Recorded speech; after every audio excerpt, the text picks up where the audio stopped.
Are you ready to transform your pool into a stunning oasis? At Mainland Pool Service, they're a family-owned business committed to keeping your pool looking pristine all year round. They believe that pool care should be proactive, not reactive, which is why their skilled team handles everything from routine cleaning to complex issues with precision. They prioritize clear communication and personalized solutions to exceed your expectations. Join the Mainland Pool Service family today and experience the difference their expertise and dedication can bring to your relaxation retreat. Contact them now at mainlandpoolservice.com.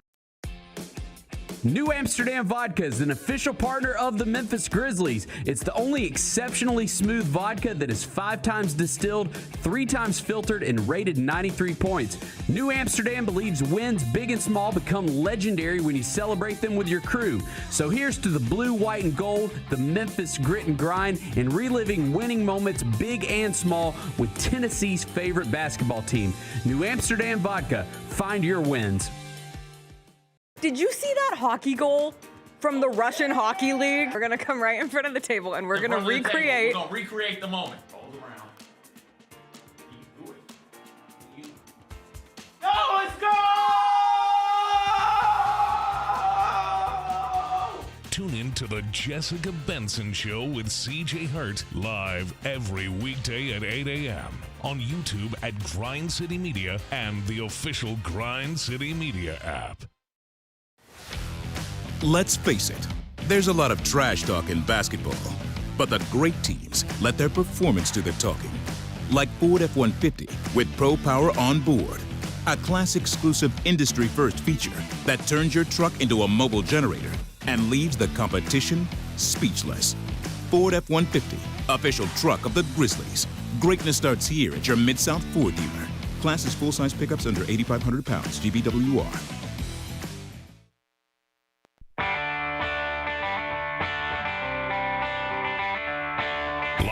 From the Built Ford Tough studio at FedEx Forum, it's the Gary Parrish Show, presented by Ortho South, on YouTube at Grind City Media and the official Grind City Media app. Now, here's your host, Gary Parrish.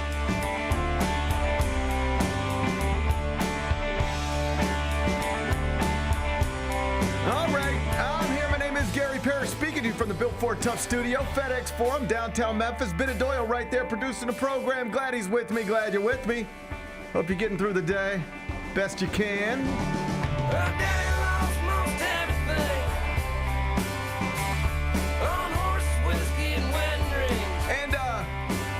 I hope you don't mind the NBA offseason because it is here for all teams that are not participating in the postseason. Among them, your Memphis Grizzlies. Game 82 of a scheduled 82.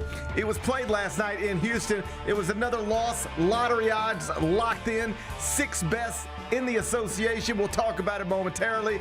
First, though, quickly, let me set today's schedule for you. In the next segment, Michael Eaves going to join me. He's with me on Mondays around 10:20.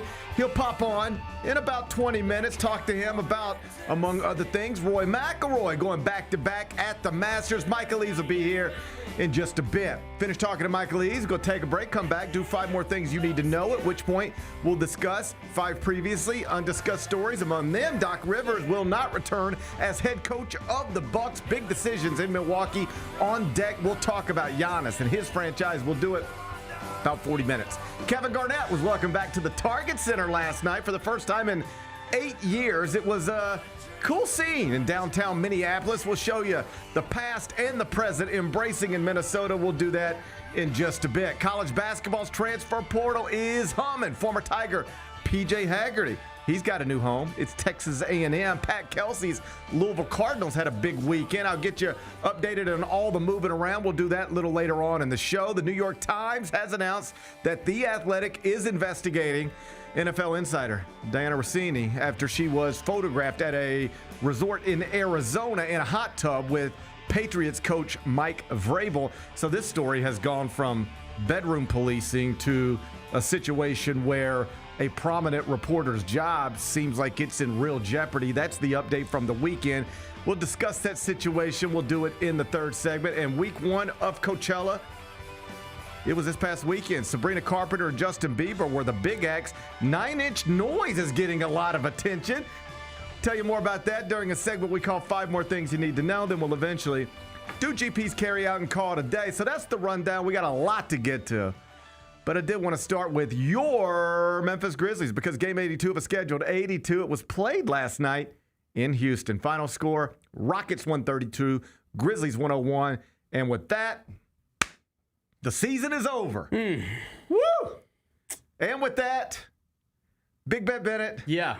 The season is over. Final record, 25-57. That's the 6th worst record in the NBA. That gives the Grizzlies the 6th best lottery odds for the 2026 NBA draft. So the Grizz will have a 37.2% chance to pick in the top 4 and a 9% chance to select first at the very least. Big Bet Bennett, good to see you on this Monday morning. Finger crossing time has arrived. Yes, it has. The offseason is here. I knew we'd make it, even if it felt like we might not at certain points. But now we're here. How do you feel? How you feel about things? You know, I feel decent. I feel decent. It's been a struggle these past few weeks, months.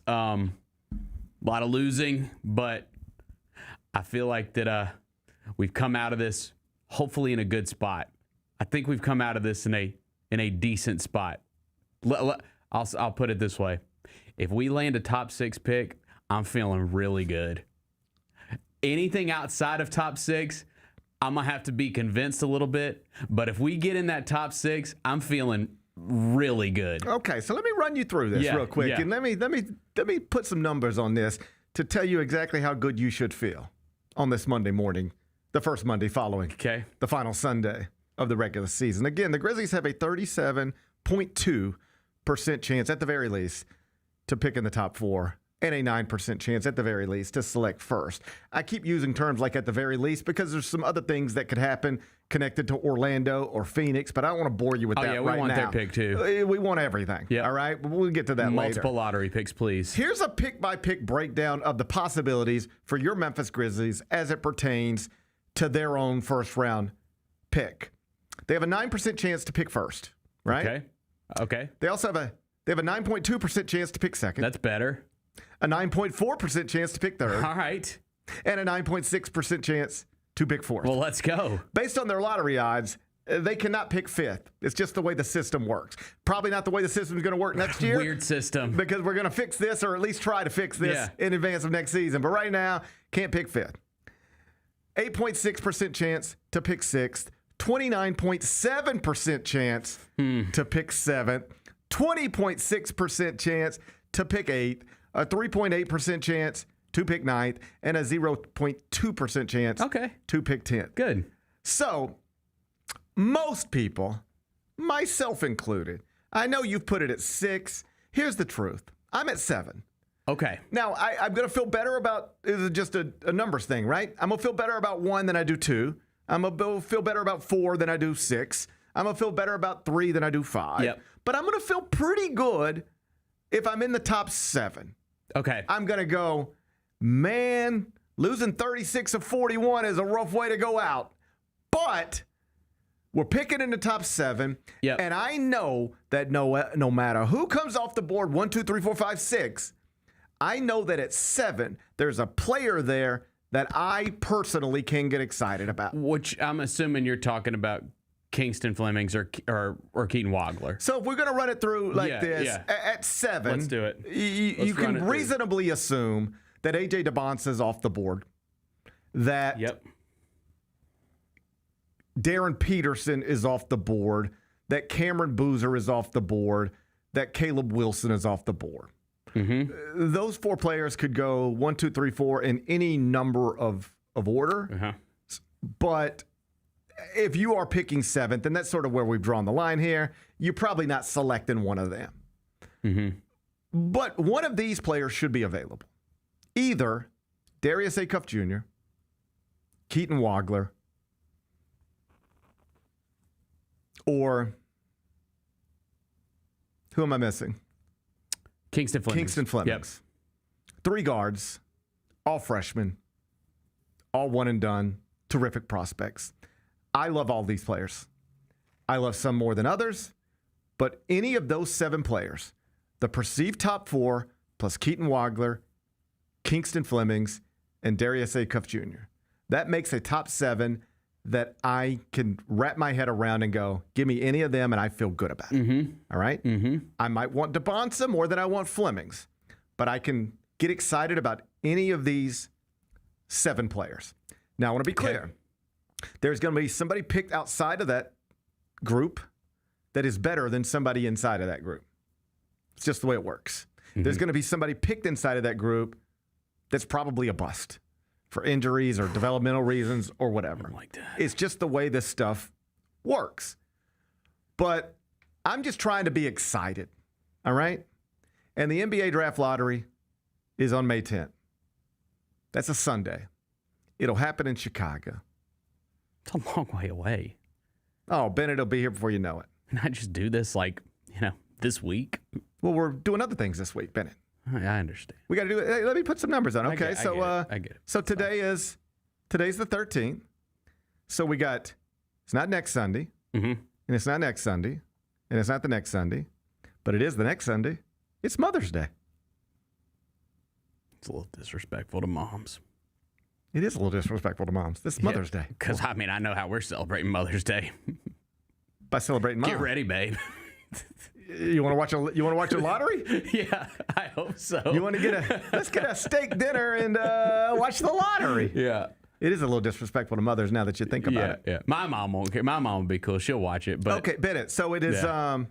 It is 1 week.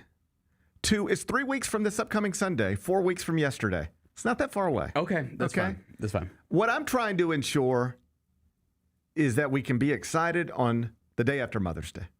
All right? Yeah. I cannot promise you that if the Grizzlies pick in the top 7, they will use that pick to select somebody that will turn this franchise around. I can't promise you that. I can promise you that if they're picking in the top 7, I can come in here on the Monday after Mother's Day and convince you and anybody else that this is a good development for your Memphis Grizzlies. All right. Not as good as we'd have wanted, but in the top 7, you're still getting somebody you can put their face on something out there and sell some tickets around them and at least get me excited, then I'll try to get everybody else excited. Okay. So here's where we're at. On the strength of their own first-round pick, where it is now positioned, the Grizzlies have a 75.5% chance to pick in the top 7. Better than 3 out of 4 chance. Bennett, flip a coin. Flip it. You just keep doing it. Better than 3 out of 4 times. Okay. I like that. I don't really think that's how flipping coins work, but you get the point. I get it. Better than 3 out of 4 times, the Grizzlies should be picking in the top 7. And then depending on what happens with Orlando and Phoenix and the play-in this week, the Grizzlies could add another lottery pick that could also move into the top 4. But I'm not going to bore you with those numbers today. For now, let's just know that it's possible, unlikely, but also possible, unlikely, but possible, that the Grizzlies could have 2 top 4 picks, even 2 top 2 picks in the 2026 NBA draft. Could you imagine? Oh, man. Could you imagine? Crossed. Fingers crossed. Yeah, we got to get through this play-in tournament first. We got to eliminate some folks first. Things got to break a different way. I don't want to waste too much time on that today. We're going to let it play out, then we'll talk about it. We'll let it play out. We'll talk about it if we need to talk about it. Okay. But in the meantime, we will keep our fingers crossed. Okay? In the meantime, we will keep our fingers crossed. There is at the very least a 75.5% chance that the Grizzlies are picking in the top 7 on the night of the 2026 NBA draft. That means there's a better than 75% chance that if you'll ride with me and say, as long as we're in the top 7, we can get excited, there's a better than 75% chance on May 11th. We're going to be excited in here together. Okay. I'm looking forward to being excited with you. I'm looking forward to it, 4 weeks from today, I plan to be excited with you, just like this. I was coming in here prepared to cut off at 6, but you've got me ready to cut off at 7. Who would you eliminate from my list? Kingston Flemings, I bet. Maybe. Yeah. But I could get excited about him. I'm a fan. Don't get it twisted. Yeah. Like I'm just saying. I think. Yeah, I could get excited about. I think him. it's easier. You've convinced me. I can get excited. I think it's easier to get excited about the other 6 than it is Flemings, perhaps. But he would be in my 7. Okay. And I could get excited for him. Okay, good. Better than 75% chance. Then we'll get excited to about pick in him. the top 7. Man, I'm planning 4 weeks from today. You and I, right here, excited together. Yeah. That's what I'm planning on. You want to spin the wheel? Tankathon right now? Oh, my God. Let's just do it for fun. Oh, my God. Let's just do it for fun. Okay. One spin. Just one? Just one. Okay. Let's just do it for fun. Are we assuming we get 2 lottery picks here, or are we just assuming that we're getting one? We're not going to play that We're game gonna see. yet. Okay. We're going to hit simulate the lottery. Okay. And then we're going to... Oh, my God. I'm scared. All right. Don't be worried. I've already told you there's a better than 75% chance that we're going to pick in the top 7. All right? Okay. We're fine. We're fine. I'm about to hit it. Okay, go. You ready? Yep. 3, 2, 1. Shit. What? It's 10. We're pick 8th. Dude. Shit. That is not what I want to hear on a Monday morning. That is not what I want to hear on a Monday morning. I just went from real excited to like, damn it. Yeah. Ugh. Maybe you're just not a good simulator. I've seen other people simulating way better than that in the past 24 hours. Now I got to try to get you excited about Nate Ament. He ain't going 8. He ain't going 8. Now I got to try to sell you on Braden Burries. I wanted to sell you on AJ DeBonce, and now I got to sell you on Braden Burries. And I'll do my best, but it's just an easier sell when it's a DeBonce instead. Let's see what's up with Mikael Brown. How's that health looking? Like we might need to see, like we might need to see like a medical report. But if this happens on May 10th, I got to come in here on May 11th to talk to you about Mikael Brown's back. I mean, if it clears, I don't want to talk to you about Mikael Brown's back. I want to talk to you about AJ DeBonce's leaping abilities. Just any, I want to talk to you about. Is Caleb Wilson Giannis? Like, I want to talk to you about stuff like that. Yeah. All right? I don't want to talk to you about Mikael Brown's back. No, I don't want that. I don't want that. That's too much convincing. All right. I know I said one spin. Can we do another? I just don't want to sit like this. I don't want to leave it like this. Can we do one more? Double or nothing. Double or nothing. Okay, go. 3, 2, 1, go. Kyra. Number 1 overall. Kyra. Number 1. Kyra. I need you to zoom in. Number 1. Close your tabs. I know, but don't think that's not the first thing going through my mind before I show my screen on camera. I'm like looking at it. I don't need no text messages up here. Those tabs. Nothing. All right, Kyra. It looks like I'm clean. Looks like I'm pretty clean here. Okay, flip that. Is that a Grizzly head? Is that a Grizzly head? We're picking. It is. We're picking one. We're picking one. We're picking first. I love it. Man, that's nice. That was on a second try, though. I know, but hey, it's still nice to see. It's still nice to see. You know, sometimes like a foul be called a basketball game, and a guy after the whistle, guys still take a shot. Yeah, and it's like why? Because he just wants to see the ball go in. Mm-hmm. Right? Doesn't count, but you still want to see it go in. Mm-hmm. Same thing. I want to see it. We were just making sure it worked on the first try. We just had to test it. The first one didn't count. As a test run. Yeah. And then the second one was the real one.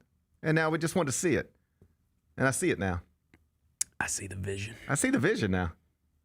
I see the vision. You know you're taking number 1, by the way? No. You don't? Okay. We got time to figure that out. Yeah, I mean, a lot of it honestly comes down to interviews.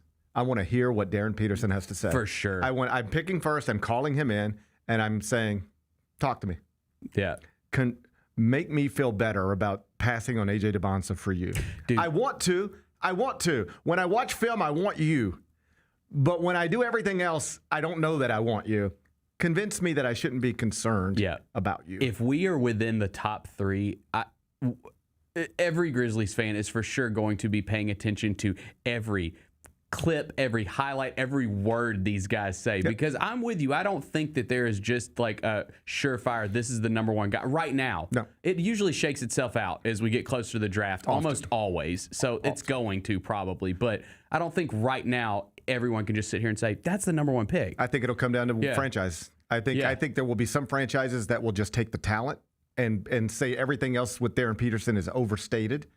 Not that big of a deal. I'm taking the talent. And then there will be other franchises that'll be like, I don't like that he took himself out of games. I don't like that he didn't want to play through things. I don't like that he called himself an introvert and a loner. Yeah. I don't want the face of my franchise being a loner. And there will be some franchises that'll just go a different direction because of that type of stuff. I think it'll come down to the franchise. I personally don't know yet. Yeah. Like, I don't feel strongly about it right now. Maybe I'll get there, but I'm not there right now. It's going to be a fun couple weeks for sure. It's going to be a fun couple weeks. Let's ask Michael Eaves about it. Michael Eaves is up next. With living in luxury at Southland Casino Hotel, the good life is closer than you think. Members get one entry with every 100 points earned playing on their Lucky North Rewards card, plus one free entry daily. Win free play at our hourly drawings, and don't miss our Saturday grand prize drawings in March. You could win a home theater package, premium massage chair, an outdoor jacuzzi, and $250,000 cash. Luxurious prizes await at Southland Casino Hotel. Must be 21 or older. Play responsibly. For help quitting, call 800-522-4700. 25 years of history. Going back to where it all started. B2K is back. The Millennium Tour presents the Boys for Life Tour. Wow, Still, I ain't impressed because ain't none of them at all. Boys for Life. Also starring Pretty Ricky, B5, Young Jock, Crime Mob, A. Marie, and Franchise Boys. April 26th, FedEx Forum. Tickets available at Ticketmaster. Presented by the Black Promoters Collective. Each challenge is unique, so each game plan is customized to identify opportunity and the path to victory. It's true in basketball, it's true in banking. Grizzlies Checking from Pinnacle with personalized planning and advice. Play hard, bank easy. Open a Grizzlies checking account with at least $100 and a recurring direct deposit by May 30th, and you could receive a $200 direct deposit bonus into your account. Details at grizzliesbanking.com. Member FDIC. Talk me through what you've been going through since draft night. Just a lot of figuring out of things coming off the bench over there at Utah, just trying to find a role over there, and then here in the whole year. Things are going to be different after the deadline. Rookies don't get traded, so we'll see how it is after that. Rookies do get traded, in case anybody was wondering. You weren't even worried going into the trade deadline, were you? I mean, not at all. I'm going to be honest with you. The Chris Vernon Show, live on weekdays at noon on YouTube at Grind City Media and the official Grind City Media app. Kroger shoppers and Grizz fans. Want exclusive last-minute discounted ticket deals texted straight to you? Sign up with the new Kroger Buzzer Beater deal. Fans can sign up by texting Grizz to 636-479 or visit your local Kroger store in the Delta Division and scan the QR code. By signing up, you agree to receive recurring automated promotional and personalized marketing text messages from the Memphis Grizzlies. Consent is not a condition of any purchase. Message frequency varies. Message and data rates may apply.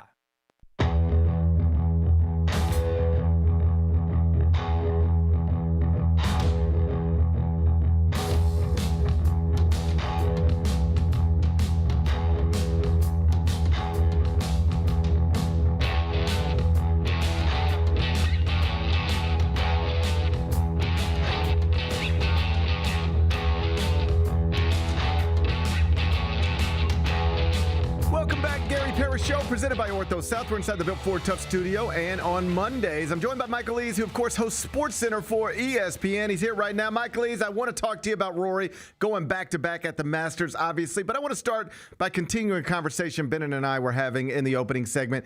The regular season's now over. Here in Memphis, we just focused on lottery odds. There's a, roughly 30 whatever percent chance that the Grizzlies could pick in the top 4, 9% chance that they could pick number 1. Do you, Michael Eaves, SportsCenter host, have a preferred top prospect in the 2026 NBA draft yet? No. Okay. I don't. Because, and again, I could probably make an argument for a handful of guys. Right. But I do think the team matters in terms of the team that's selecting and what that roster looks like. Like, is that player filling a void on your team? Is it taking a spot that you plan to move someone out of?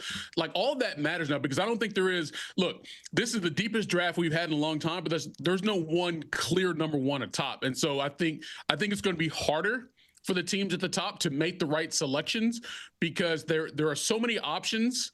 But are you making the right selection for your team, your culture, and your roster? Yeah, I think I'm on the same page with you. Like, the draft is deep, perhaps as deep as any draft has been at the top, and yet there's not like a clear-cut Wemby, like that's the guy, or Anthony Davis. Yeah. That's the guy. Even Zion, I know it hasn't turned out well, but clearly in that draft, he was the pick. Any of these guys, any of these top 6 or 7, maybe even more, could turn into superstars. But I don't like. I'm glad to hear you say what you said, because I too, even after watching all of these guys all year, if the Grizzlies were to get the number 1 pick, I cannot immediately tell you what I would do. I think a lot of it does come down to the interview stuff. I need to talk to these people and understand who I'm selecting, and a lot of that attention is going to be placed upon Darren Peterson because of the uneven nature in which his freshman season unfolded. Yeah, look, if you go back and compare this to some of the other deep drafts we've had, I mean, maybe all time, 84, 2003, some of those particular drafts, like those drafts are literally named after the players. It's the LeBron draft. It's the Jordan draft. But even the Jordan draft, Jordan wasn't number one. Hakeem Olajuwon was, right? So, again, and whether it's Dwayne Wade and Carmelo Anthony and those guys been in the same draft, like you have a lot of options. But you have to make the right selection for your particular team and roster in this time and space, or whatever your plans are going forward, right? I mean, if you're a really terrible team like the Grizzlies right now, like what is your plan going forward, and what does this pick mean for that plan in terms of your overall roster construction? What is that plan, and how does this particular player or that particular player fit into those plans? And that's why I think, Gary, that this decision is so important for so many teams, because the universe is not telling them who to pick. They have to figure it out for themselves. And we've seen countless times before teams often make the wrong selection, and the Grizzlies know all about that. Hasheem Thabeet. Yeah. Yeah, we remember. We remember. That's a tough one. That's a tough one. Even some people connected to the franchise saw coming, but couldn't prevent it from happening. Hopefully this one goes better than that one. Let's turn our attention to the Masters. Rory McIlroy goes back-to-back. A total roller coaster of a tournament for him. He's up 6. He finds himself trailing on Sunday, then gets a comfortable lead, but the tee shot off at 18 goes right, and here we go again. Just what'd you make of seeing Rory after forever chasing that green jacket, now getting 2 in back-to-back years? I'd say for the last couple of years, it's very much on brand for Rory McIlroy to Augusta National. And he even said it yesterday himself. He doesn't make anything easy. Nothing's easy for him, because he had a 6-shot lead after 36 holes. That's the largest of all time in the history of that event. The funny thing, though, the 2 previous guys who had the 6-shot lead did not win. Arnold Palmer and Jordan Spieth, they did not win. And then when we got to Sunday, not even halfway through that final round, for a second we think, damn, Rory McIlroy ain't going to win this either after having a 6-shot lead. But he gathered himself, and I was actually watching the golf on television with a friend of mine, another golfer, professional golfer actually, and we were talking about it, and the question was, when things start going bad, does Roy have enough dog in him to rally and respond? And the answer is yes. It's just not the dog we expect. It's not the Tiger Woods dog, right? It's not the Scotty Scheffler dog, but it is a dog.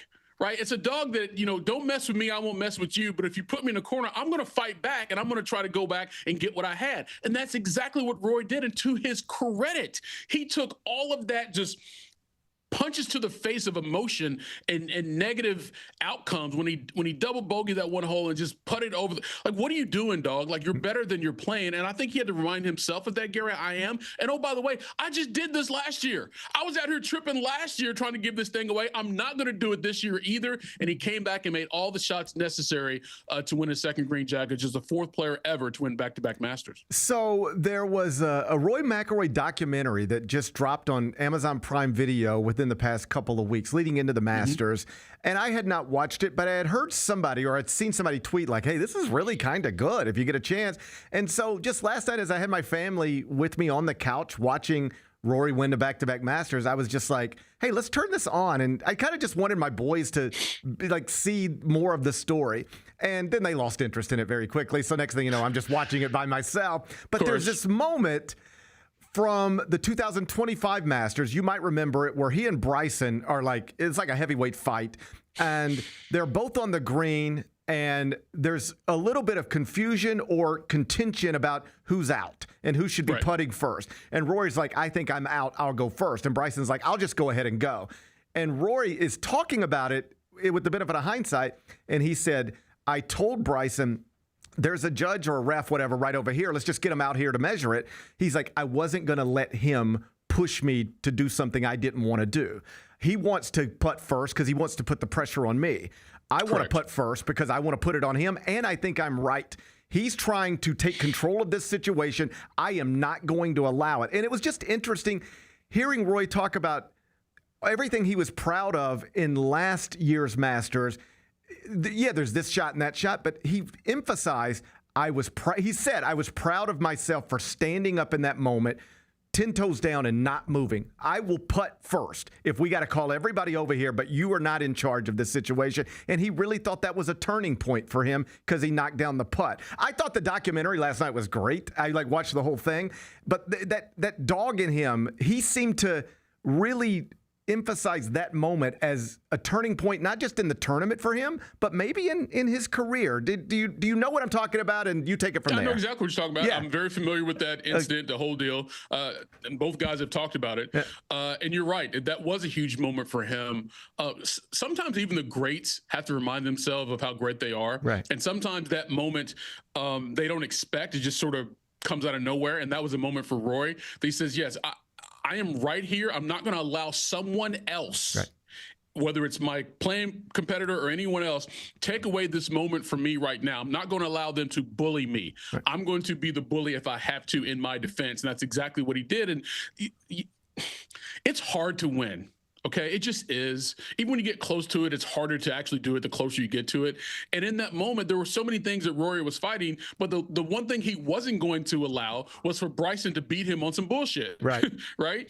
So that was a huge moment for him standing up for himself, and it just added to his confidence. He was able to go on to win, and that's something you could tap back into forever now. But again, he's not Scottie Scheffler. He's not Tiger Woods, but he's damn good. He's got 6 major championships now. He's completed a career Grand Slam. Only 6 players have ever done that. So he's got all the things, but sometimes he just doesn't do it the way we expect him to or the way we would want him to, but he still gets it done as he's done the last 2 years. And what makes it so interesting is that, you know, I know the story because I lived through it and talked about it in real time, but like just having it all repackaged in a documentary, they go back to the 2011 Masters, and it's just hard to watch. Like I had forgotten how difficult that was to watch. He's like 21 years old, very young, and it's just falling apart on him in a way that even his mother in the documentary is like, I was watching on TV and I didn't recognize my son. Just the way he was walking did not look like him. And for him to so openly and candidly talk about, yes, this was going, it bothered me that I might not get this done. It started to creep into my head that maybe this isn't in the cards for me. And he was like, I tried everything. Take tournaments off, play them, go there, don't, get up early, stay up, whatever you can think of I should maybe try, I've tried. And it just finally clicked for him. And then to do it back to back, but it's one of the reasons I wanted to show the documentary to my boy. It's hard to understand how big of a feat this is if you don't understand how big of a thing it was in his life. There's just like a collection of minutes of just him getting peppered. Do you ever think you're going to do it? When do you think you're going to do it? If not this year, when? And like that is a big burden to carry around when you are the greatest golfer in the world in some people's eyes, but still constantly being asked about what you haven't done. Yeah, so much of that trauma, you have to remember he was 21 years old when he had that collapse. That's a lot for a young man to absorb on a stage that large. And so that haunted him. There's no question about it. But to his credit, later that same year, he went off and won the U.S. Open by 8 shots, right? So he had that bounce back, but the problem was getting it done at Augusta. And he said this yesterday after he won. He said, you know, for the longest time, I was thinking it was hard to win the career Grand Slam. It's really just hard to win the Masters, and I was trying to do both at the same time, right? And once he was able to sort of understand that and separate that a little bit, he did get relief, and he was able to not allow the trauma of the past and the adversity of the present just knock him off his entire game like it almost did last year. And even in this round this year, it almost did a couple times. He just didn't allow it because he's like, I'm trying to win this golf tournament right now. I'm not trying to win all those other things all at once. Elsewhere at Augusta, Haotong Li had a weekend, spent one night on the toilet by his own admission, and then a 10 on number 13 yesterday. Like, you're not a pro golfer, neither am I, but if either of us went out to this afternoon and got a 10 on a hole, we'd be furious. Like, that's a lot of things got to go wrong for even you or I to get a 10. For a top 85 player in the world to get a 10, like that just shows you how challenging this sport can be and that course can be. Golf is hard, and your emotions are powerful. Yeah. And when you start to feel anxiety, nervousness, fear, that manifests itself in you physically. And then all of a sudden, something you are tremendously good at, you look like you've never done it before. And here's the thing for Haotong Li. It wasn't just yesterday. Go back to Saturday. In the middle of the fairway at 15, he topped a long iron into the water. Like he topped it. Like that you don't see that happen from tour pros, and he did. I mean, he had all of the emotions of a Masters weekend. Forget about what Rory went through. Look at Hao Tong Lee. He could barely make it off the golf course because he had to go to the bathroom. He's feeling terrible, but he shoots a great score that day. He shoots a great score, having no sleep the night before from sitting on the toilet, and then comes out there with no energy and shoots a great score. He's in the hunt both Saturday and Sunday until literally the wheels fall off, and dude is hitting it up from places that I don't think the members ever play from at Augusta National, where he was up in the azalea bushes, man. It is a reminder of just how hard golf is, and sometimes the best players in the world, they get to experience it like us hacks do all the time. Last thing before I get you out of here, Cam Smith missed the cut again, and it's just like, I just sort of, and I think I brought this up to you before, I've reached the point with him where I only hear his name or see him 4 times a year, and it's usually with him playing poorly now. And some people have made the point, whether it's with him, Dustin Johnson, that this is a direct byproduct of joining LIV. You're not challenged, you're not tested, and you can trick yourself into thinking you're still as sharp as you used to be. But when you're not playing world-class courses and being pushed by world-class players consistently, you're not the same golfer anymore. Is there something to that? I think it could be. I think it depends on the golfer, quite honestly. And what is your mindset? I think for someone like Dustin Johnson, no one was surprised that Dustin Johnson took the money from LIV, because it seemed like Dustin Johnson didn't like playing golf that much. He was just really good at it. It's the best way to afford a lifestyle that he wanted. Right. And now that the lifestyle has already been paid for, how much more motivation do you have to continue to try to be the best player in the world? I don't think DJ has that. And I don't know Cam Smith well enough to say that, but maybe that's the case as well. Because for him, like, golf is not the most important thing to Cam Smith. That I do know, right? He loves his family and his friends and his circle of just existence, if you will. He likes to be around certain people. And a lot of times those people are on the golf course. And so if that is what has changed his mindset, then sure, maybe. But it hadn't affected Bryson DeChambeau that way. John Rahm is still as fiery and still wants to compete, but is it his game, or is it the conditions and the competition? I don't know, because guys have gone to LIV and won majors since then. They haven't done it in a while. Obviously, Bryson the last one to do it. But I think you can't say collectively, Gary. I think it's to each individual golfer. Maybe for some of these guys, we need more time to find out. That is Michael Eaves from ESPN. Make sure you're watching him on SportsCenter. Following him on X at Michael Eaves. That's at Michael Eaves. You're the best, buddy. I hope you enjoyed Augusta. Appreciate you being here. All right, man. Be good. Bye-bye. That's Michael Eaves from ESPN. Do you care about the Masters, Bennett? Are you the type of person that is not going to turn into your average PGA Tour event, but like, it's the Masters, it's Jim Nantz, it's azaleas and pimento cheese? You'll turn that on. Okay, so I do always turn it on. I'm always locked into it. I watch all the big majors, but my cousin, he had his 31st birthday this weekend. He's a massive golf fan, and he just bought a house out at TPC, out at Southwind. And so they had a big Masters birthday party. You went to a Masters party? Dude, I went to a Masters party. Okay, I wasn't dressed in the proper. I got over there and everybody was like decked out, and I was like, well, I look like an idiot.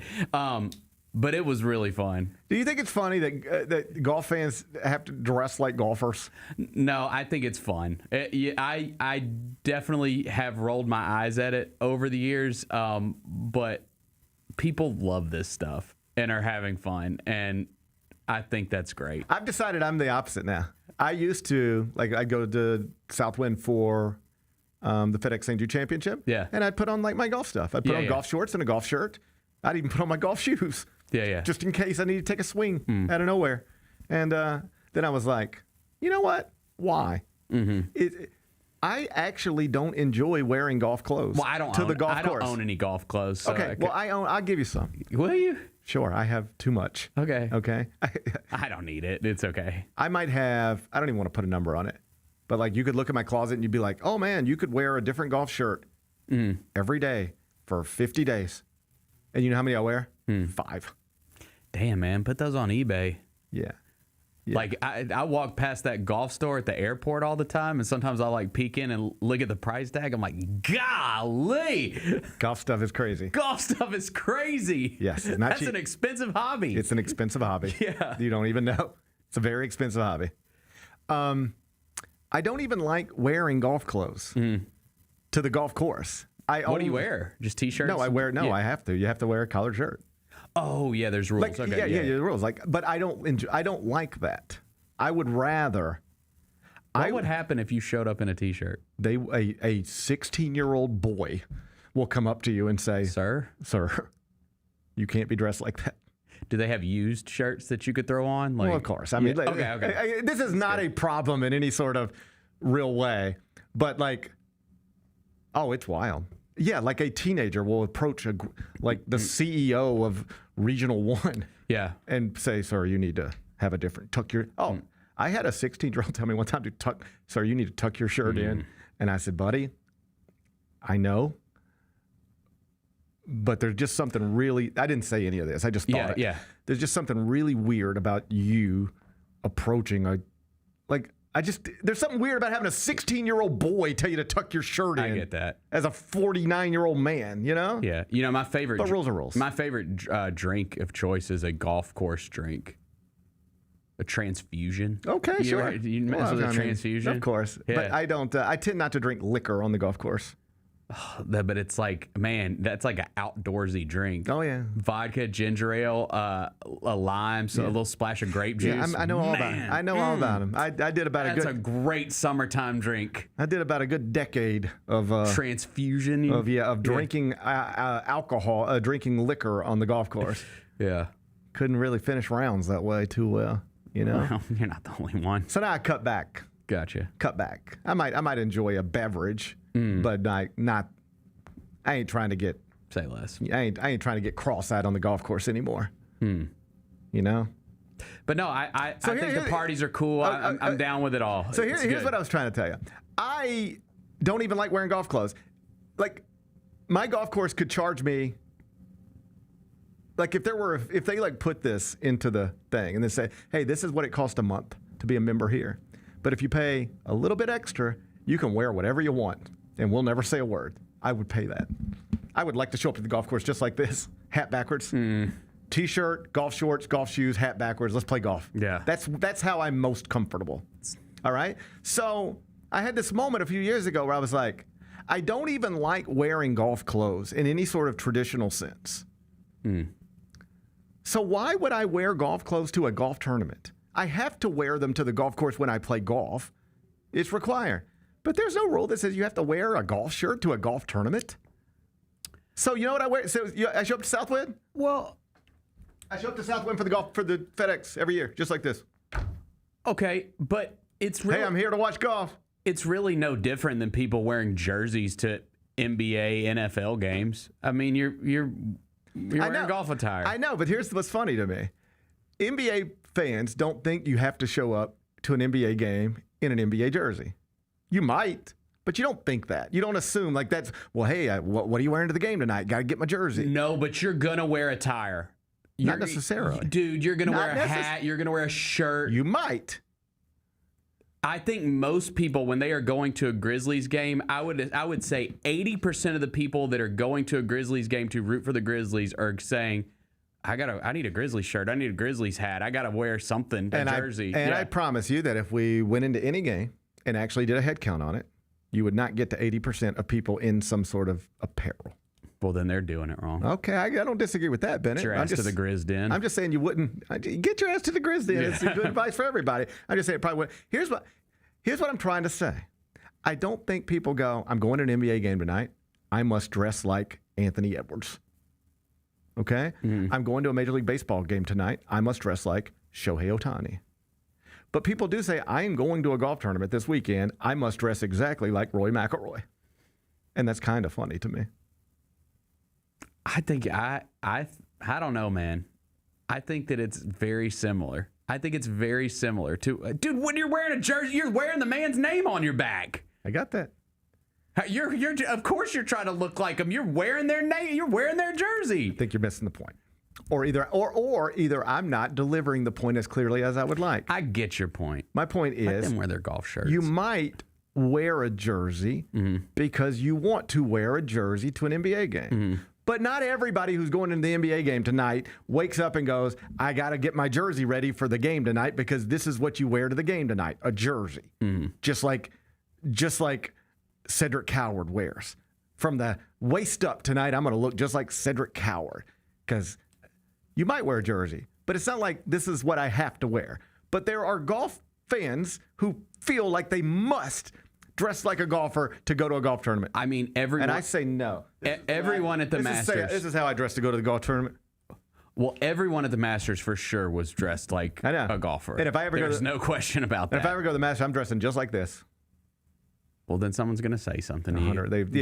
You probably can't dress like this at the Masters. But what I learned is you can dress like this at a normal PGA Tour stop, and so I do. If I would have been at your Masters party yesterday, I would have been dressed just like this. And they would have been like, I wonder why GP's not in his golf clothes. And the answer would be because I don't like wearing them. I only wear them when it's required. And unless you're telling me it's required for your little party, I will wear a comfortable T-shirt. And if you tell me it is required for your little party, I'll just skip it. I don't need to be there. By the way, it's funny, bring this up. That I saw that Masters store raked in millions. $7 million a day. Dude, that's insane. $7 million a day. And it's not I saw pictures of the store. I mean, it's maybe a little bit bigger than the Grizz Den. It's not that big. They do, but you know how they do $7 million in a day? Because I don't know this to be true, and I didn't see the receipt. But you're at 9-year-old baseball this weekend, and somebody's like, "Oh yeah, so and so went to the Masters. Do you hear about so and so went to the Masters?" And it's like, "Yeah."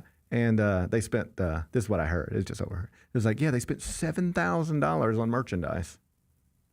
Well, because a shirt's over $100. So yeah, but people go there and they really will just spend thousands of dollars. Yeah, thousands. I mean, I would assume if you buy 3 to 4 items, that's easily a couple $100 right there. Dude, you better be buying koozies or something. Right. You might get you a $45 koozie. No, if you're buying 3 shirts, that's $500 or something. I mean, you're in it. $7 million a day. That's crazy. Good for them. Good for them. Yeah. That place is ridiculous. Mm-hmm. But the food's cheap. Yeah, because they don't. Yeah, it's like Costco. Yeah, they don't need to make money. Right. They don't need to make money off you on the food. Right. They got the money coming from everywhere else. Even Kelly was like, "So how often do people play that?" I was like, "Not at all. Like that course is empty almost all the time." Mm. I thought one time I had an in. I had a good relationship with somebody in my head who could maybe get you on at Augusta National to go play. And even they were like, "What are you talking about?" Well, because who do you think I am? Well, dude, I didn't even realize because my cousin, I was like, "So are you going to go? Do you ever want to go to the Masters?" He was like, "Well, I'm on the lottery list. You can't just buy a ticket." It's a special deal. Yeah, for sure. It is probably the most exclusive thing in sports. Did you see the Barstool guys the other day? Mm-hmm. They had a whole debate. It's actually a funny debate. If you set your mind to it, if you said, "This is my goal for the year," what would be easier or more difficult, however you want to frame it? Getting to play 18 holes at Augusta National, just figuring out how to do that. You got a tee time, and it's show up and you're playing tomorrow. Getting a tee time at Augusta National or sleeping with Sydney Sweeney. If you said, "This is my goal for the year, 2027, next year, I'm going to try to do one of these things," what would be easier to do? And this is not to speak on Sydney Sweeney specifically. It's just the point. Yeah, they said it. I would say Augusta National because you have there's more people involved that you could try to weasel your way in with. That is probably the right answer. Yeah. But it's kind of a funny thing to think about. It's a funny debate. Yeah. It's a funny thing to think about. That's how exclusive it is. You might actually have to think about, would it just be easier to pursue Sydney Sweeney? Probably not. The answer is probably not. Probably not. But it's at least you have to think about it. That's how exclusive it is. Interesting. It is. Anyway, I'm glad you had fun at your Masters party. I did, yeah. That's what I was trying to say. It was my cousin's master party, but it was fun. Yeah, we had a good time. I didn't have a Masters party. I just sat on the couch. Okay. But I did have fun watching it, and then the documentary is really good. Shout out Scotty. He tried to. Oh, I had that top 5. Oh, I had that top 5. You had a Scheffler top 5? Mm-hmm. Okay, Bennett. Good for you. Sounds like you had a great Sunday. It was fun. All right. Yeah. Congratulations. Thank you. All right. We come back. We'll turn our attention back to the NBA. Oh, guess who's going to get a new basketball coach? Who? The Milwaukee Bucks. Dun, dun, dun. Poor Doc Rivers. I saw him just last week. He was being inducted into the Naismith Memorial Hall of Fame. Oh, that's right. 1 week you're being inducted to the Hall of Fame. The next week it's Bye-bye. Mutual. Yeah. Parting of ways. Yeah. I guess if anybody ever needed a mutual parting of ways, it's them two. Probably so. Well, hey, we'll dive in next. Sounds good. All right. Did you see that hockey goal from the Russian Hockey League? We're going to come right in front of the table and we're going to recreate. We're going to recreate the moment. Hold around. You can do it. Go, let's go!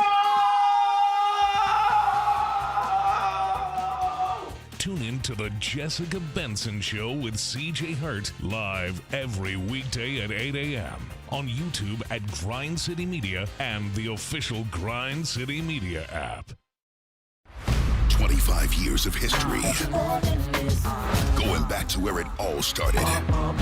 B2K is back. The Millennium Tour presents the Boys for Life Tour. Bow Still, I Wow. ain't impressed cause ain't none of them at all. Boys for Life. Also starring Pretty Ricky, B5, Young Jock, Crime Mob, A. Marie, and Franchise Boys. April 26th, FedEx Forum. Tickets available at Ticketmaster. Presented by the Black Promoters Collective. Each challenge is unique, so each game plan is customized to identify opportunity and the path to victory. It's true in basketball, it's true in banking. Grizzlies Checking from Pinnacle with personalized planning and advice. Play hard, bank easy. Open a Grizzlies checking account with at least $100 and a recurring direct deposit by May 30th, and you could receive a $200 direct deposit bonus into your account. Details at grizzliesbanking.com. Member FDIC. Talk me through what you've been going through since draft night. Just a lot of figuring out of things coming off the bench over there in Utah, just trying to find a role over there, and then here in the whole year. Things are going to be different after the deadline. Rookies don't get traded, so we'll see how it is after that. Rookies do get traded, in case anybody was wondering. You weren't even worried going into the trade deadline, were you? I mean, not at all. I'm going to be honest with you. The Chris Vernon Show, live on weekdays at noon on YouTube at Grind City Media and the official Grind City Media app. Kroger shoppers and Grizz fans. Want exclusive last-minute discounted ticket deals texted straight to you? Sign up with the new Kroger Buzzer Beater deal. Fans can sign up by texting Grizz to 636-479 or visit your local Kroger store in the Delta Division and scan the QR code. By signing up, you agree to receive recurring automated promotional and personalized marketing text messages from the Memphis Grizzlies. Consent is not a condition of any purchase. Message frequency varies. Message and data rates may apply.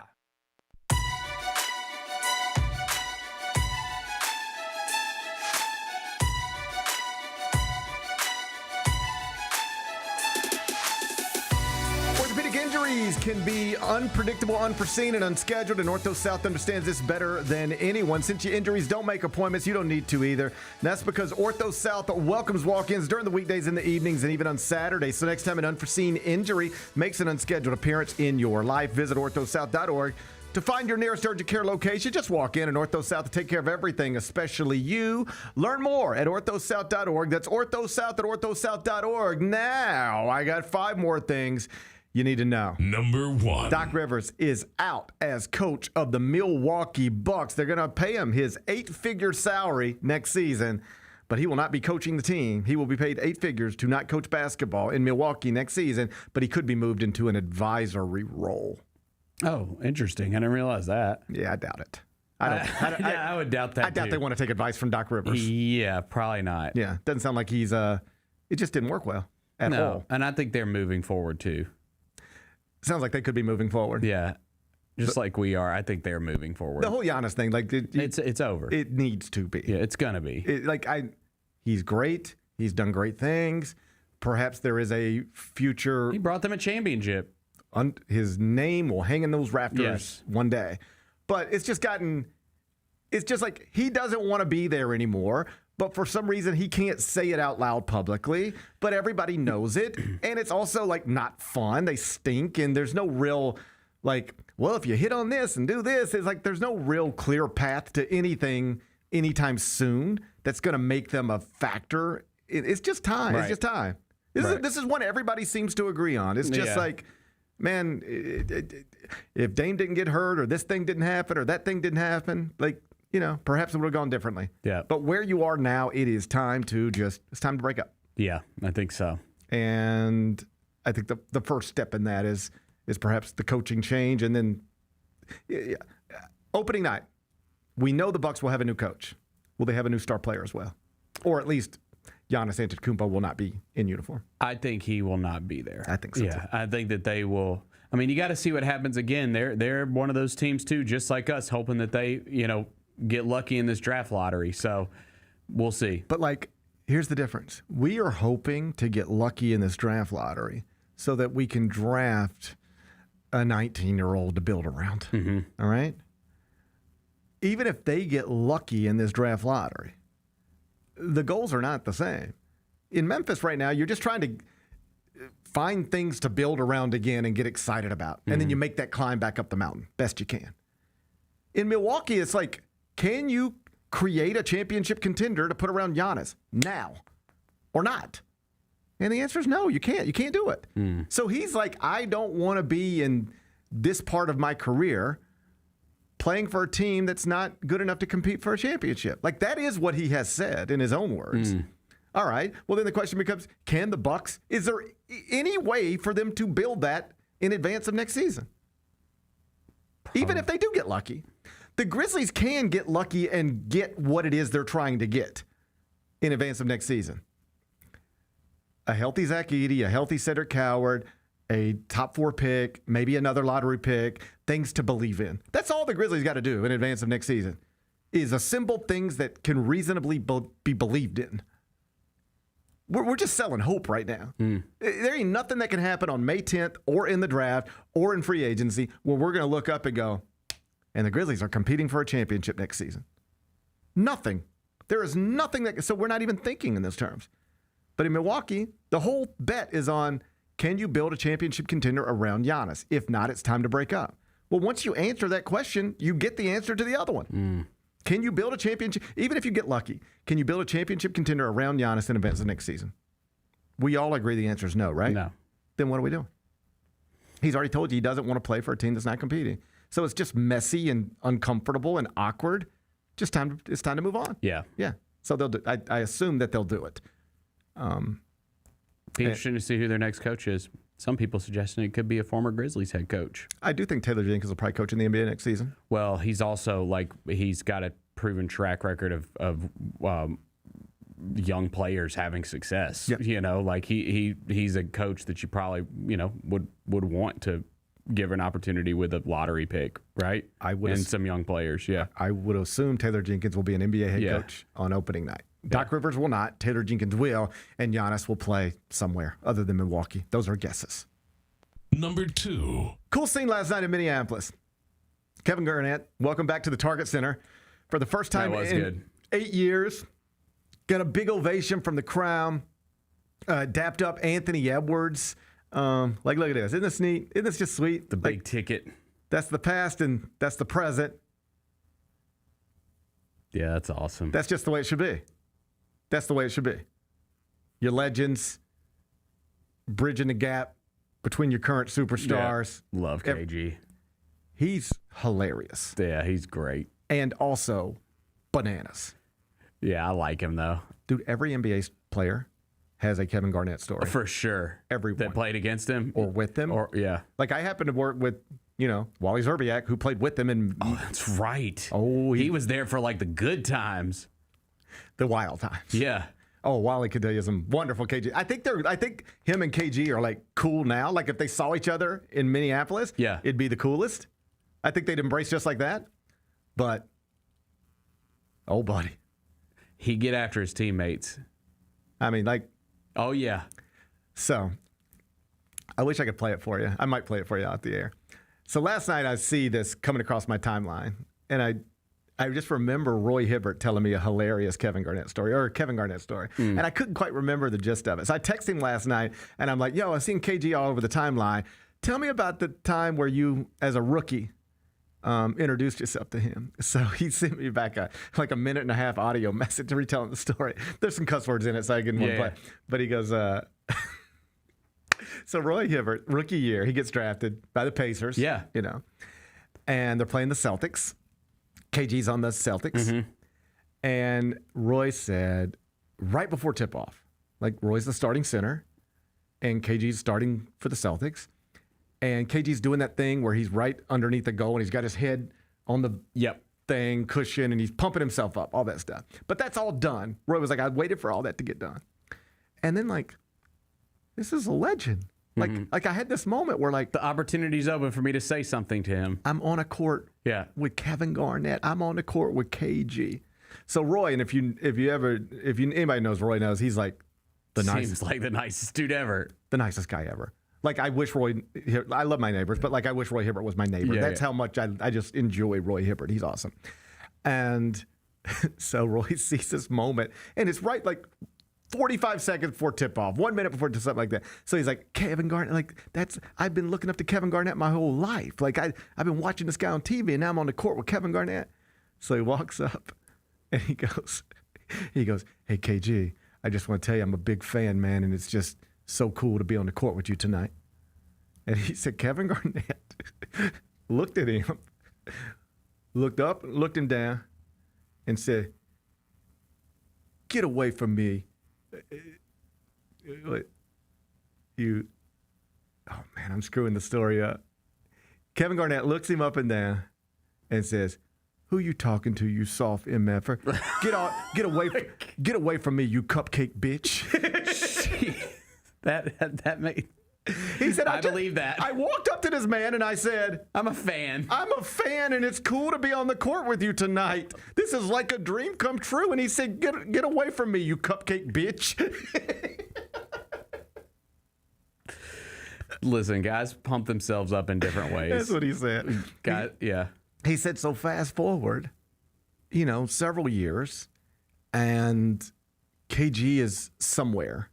And Roy's an all-star. Yeah, Roy's somewhere. But, like, Roy gets brought in to work with somebody's, or maybe it's the opposite. Maybe KG gets brought in to work with somebody's. But anyway, they end up in the same gym together. Mm-hmm. And Roy's like, all I hear is that KG's going to be here tomorrow. And I'm like, are we going to fight? I don't know what's going to happen. And he's like, just like totally different dude. And it's like, I just sort of learned talking to KG 45 seconds before tip-off as an opponent is different than talking to KG in this setting. Mm-hmm. And I just need to pick my spots a little better. Yeah. Because in this spot, he was like, Big Roy, what's up?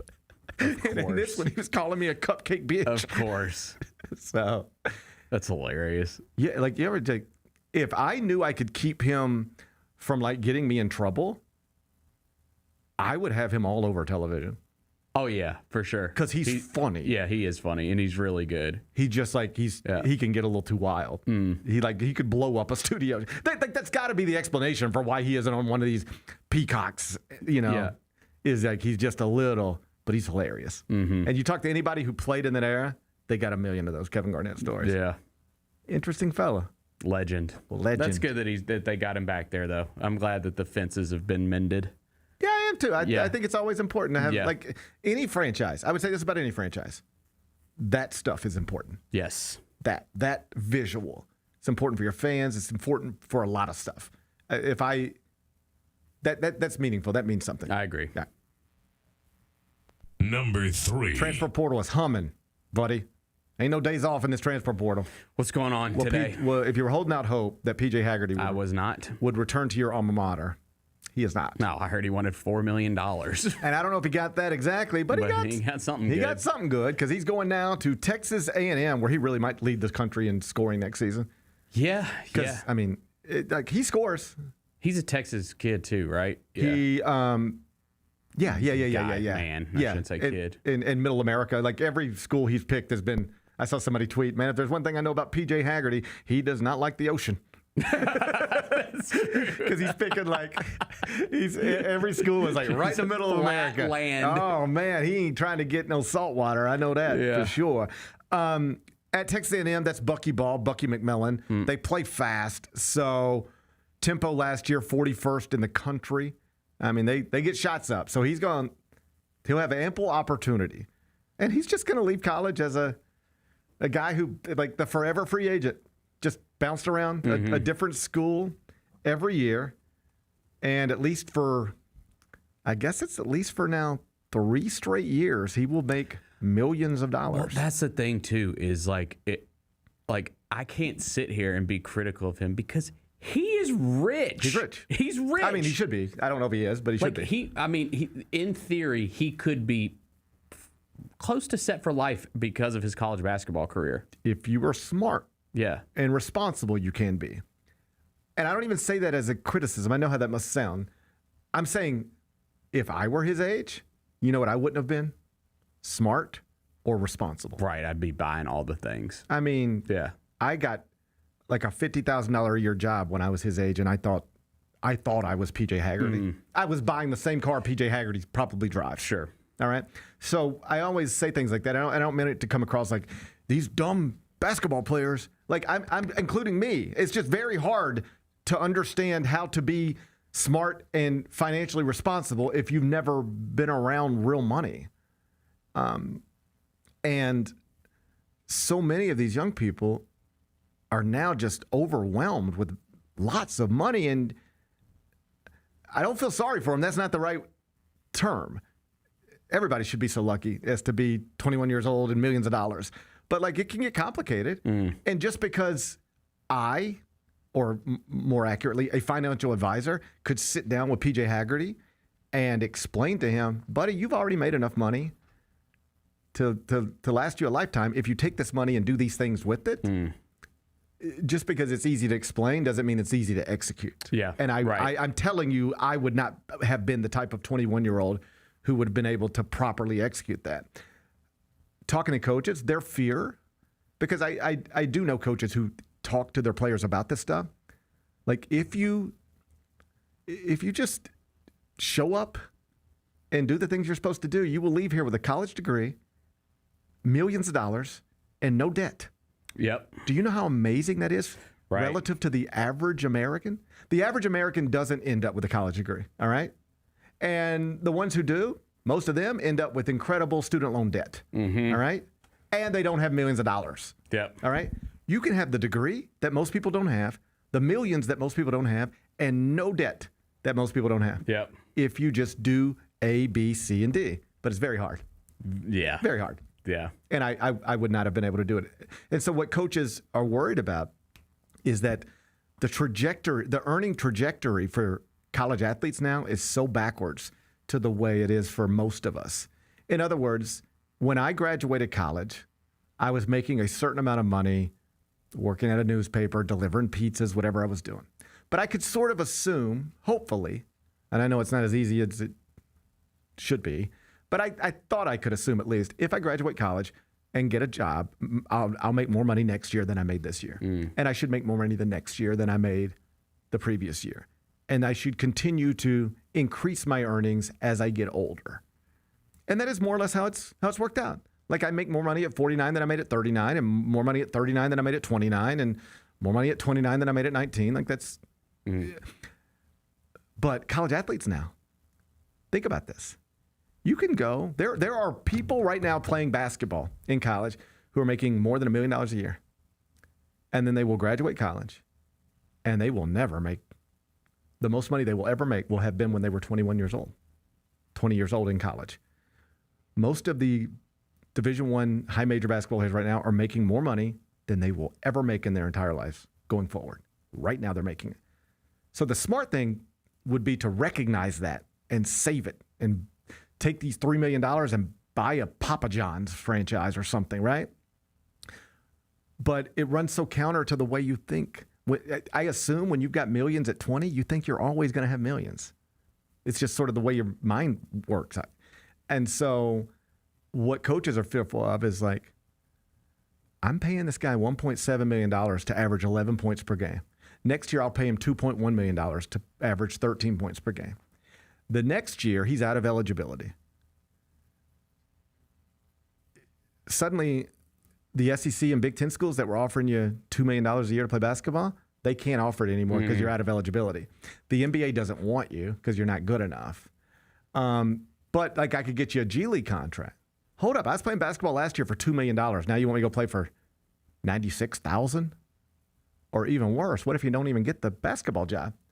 But now I know a booster. I can get you an office job with this booster.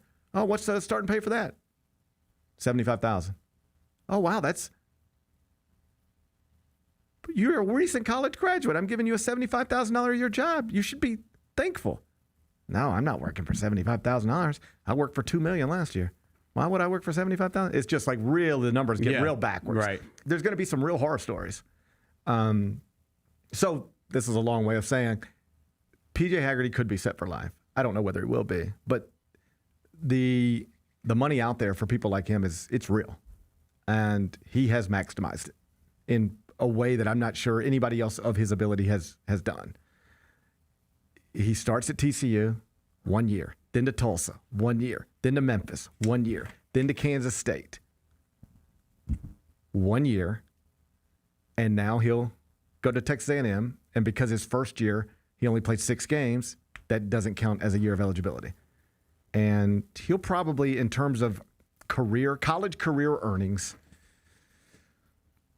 I'd say get out of there probably around $10 million. He's going to probably end up making around $10 million in his college career. Maybe more. Good for him.